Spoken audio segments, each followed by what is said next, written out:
If this tax bill is to pass, it will be absolutely horrendous for us. There's going to be less spending money available. It's going to be harder to compete. You got more people moving away. Dire predictions from both sides of the aisle. Democratic Congressman Tom Suozzi and Republican Peter King say the tax reform bill that House Republicans celebrated as a nationwide tax cut will be a tax hike for many at home as it slashes state and local tax deductions known as SALT. It's going to be very tough to get the SALT reinstated. I mean, this has been a rough week for New York and Long Island. We need New Yorkers to talk to anybody they know. They need to talk to Republicans. They need to talk to people that know the president to convince them this is bad for New York. It's bad for Long Island. It's bad for New York City. King and Suozzi in a show of bipartisan unity addressing the Long Island Association.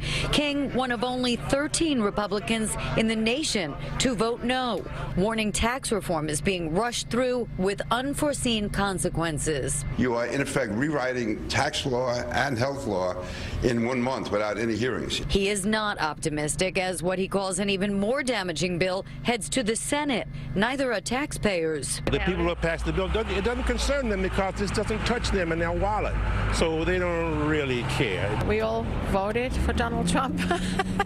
And we all wish him well, but we think he's doing a great job on other things, but we didn't expect anything like this to happen. It's not over till it's over. I think our best effort is to convince President Trump that this is really bad. Both congressmen say they support the concept of tax reform, simplifying the tax code, cutting the corporate tax rate, but not in this form, with consequences they warn that will last for decades. In Melville, Long Island, Carolyn, Gusoff, CBS 2 News. Representative King blames what he calls a bias in Congress against New York. Representative Suozzi says the rest of the country has no understanding of our cost of living.